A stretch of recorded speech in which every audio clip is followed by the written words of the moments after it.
Before I tell you what happened on those stairs, before I tell you why a single sentence from my brother changed the way I breathe, think, and see myself, pause for just a second. If you've ever been the one everyone assumes is fine, if you've ever smiled so convincingly that no one thought to ask how you were really doing, this story is for you. Welcome back to Emma Olivia Stories. Before we begin, please take a moment to support the channel, subscribe, like this video, and tell us in the comments which city you're listening from. It helps us more than you know. And now, listen closely.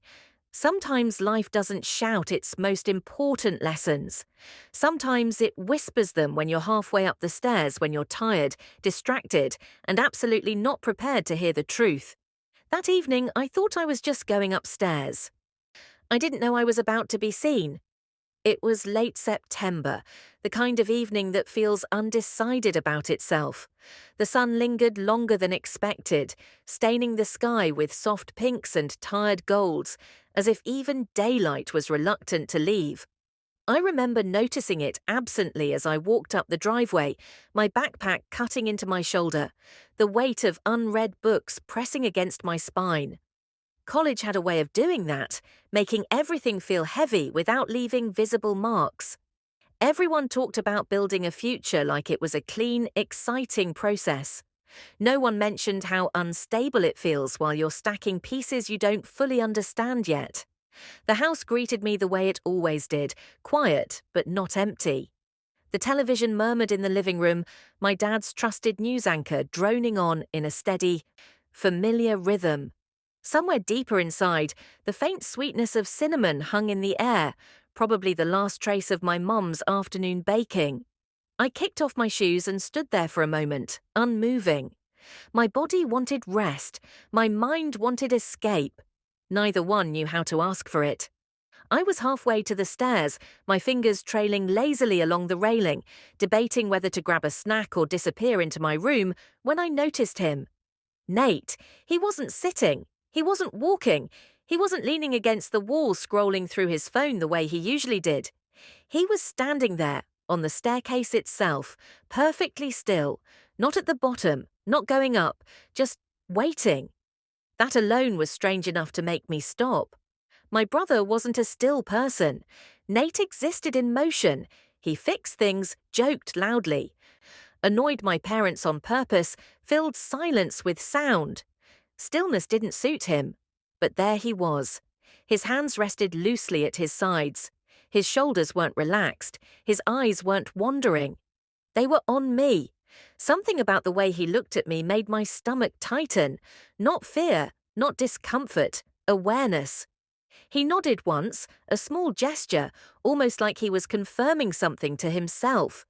Then he glanced down at the floor, as if reconsidering whatever thought had brought him there. "Hey," he said finally. His voice was quieter than usual. "Hey," I replied, forcing a small smile. "You okay?" He didn't answer right away. Instead, he took a breath, slow, deliberate, and looked back up at me. "Do you have a minute?" he asked. "Just don't go upstairs yet." The air changed.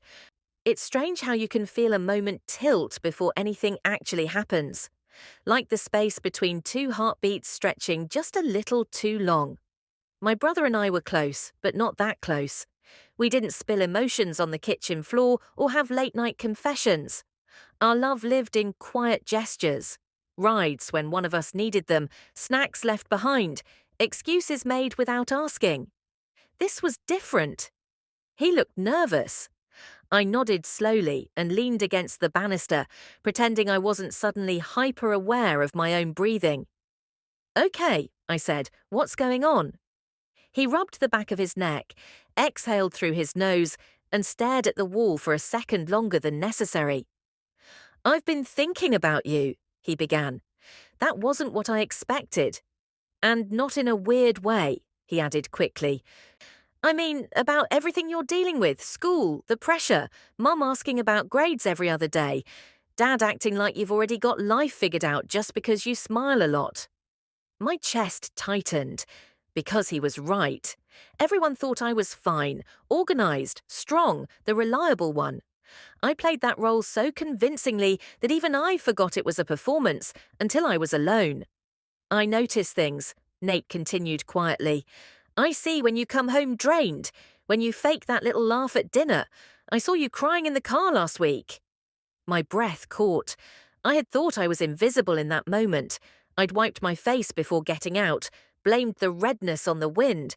But he had seen, and worse, he had remembered. Nate, I started. He lifted a hand gently. Just let me finish. He shifted his weight. Eyes steady now. I don't have some big solution. I'm not here to fix anything. I just wanted you to know you're not invisible, not to me, and you're stronger than anyone gives you credit for, including yourself. The silence that followed wasn't empty. It was heavy, full, like the quiet after a storm when you're still counting what survived. I didn't trust my voice, so I looked down. Thanks, I finally whispered. He shrugged, a familiar half-smile tugging at his mouth. You're my little sister, I always notice. Then, in the most Nate way possible, he patted my head awkwardly. All right, he said. Now go upstairs before Mum thinks we're planning something. I laughed, really laughed, for the first time in days, and as I climbed the stairs, I felt something shift. Not because everything was fixed, but because someone had seen me, and that was enough for tonight. The next morning didn't arrive loudly. It slipped in through the edges of my room, pale sunlight pressing gently against the curtains, like it wasn't sure it was welcome yet. I woke up before my alarm, something that almost never happened, and for a few seconds I just lay there, staring at the ceiling, listening to the quiet hum of the house. Normally my first thought would have been a checklist, classes, deadlines, emails I was avoiding, but instead my mind went straight back to the stairs, to Nate's voice, to the way he had looked at me like he wasn't guessing how I felt, like he knew. It was unsettling and comforting.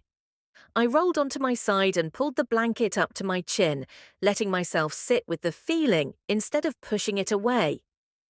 There was something fragile about it, like if I moved too fast, it would disappear. Downstairs, I heard the faint clink of a mug against the counter. Nate was awake. That knowledge alone changed the weight of the morning. When I finally went down, the kitchen was filled with soft light and the smell of coffee. Dad had already left for work, and Mum's voice floated in from the backyard, talking to her plants the way she always did. Nate stood by the counter, scrolling on his phone, a mug warming his hands. He looked up when he heard me. Morning, he said, like nothing monumental had happened between us. Morning, I replied. My voice sounded different to my own ears. Lighter, less guarded. I poured myself some orange juice and leaned against the opposite counter. For a moment, neither of us spoke, but the silence wasn't awkward. It wasn't heavy. It felt settled, like two people sitting beside a fire after a long night. You okay? He asked, still not looking at me. Yeah, I said, surprising myself with how easily the word came. I think, yeah, better. He nodded once. No follow-up questions, no pressure. That was the thing about Nate. He didn't pry. He waited. Later that day, I found myself walking toward the park without really deciding to. I hadn't brought my bag or my headphones. It felt strange to leave the house without armor, but the air was crisp, and the sky was that soft autumn blue that makes everything feel temporary in a gentle way. The park was nearly empty, a couple holding hands on a bench, a child wobbling past on a scooter, leaves falling in lazy spirals, unconcerned with where they landed. I sat beneath a tree that had already started to thin and let myself just exist. I realized how long it had been since I'd done that. I'd been performing for years, being the dependable daughter, the capable student, the friend who always said she was fine. I wore that version of myself so often it started to feel permanent. But Nate had seen the cracks. And instead of pointing at them, he had simply stood there and said, I see you. That thought followed me home that evening. After dinner, I found Nate in the garage, hunched over his old bike, the one he'd been fixing for as long as I could remember. Tools were scattered everywhere.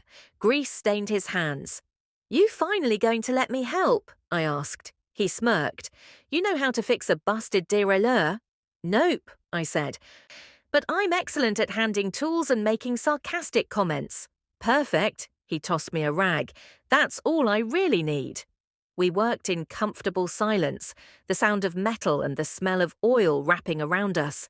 There was something grounding about it, about being useful without having to explain yourself. After a while, I sat back on the workbench. "Can I ask you something?" I said. He glanced over. "Yeah." "That night, when you saw me crying in the car, why didn't you say anything then?"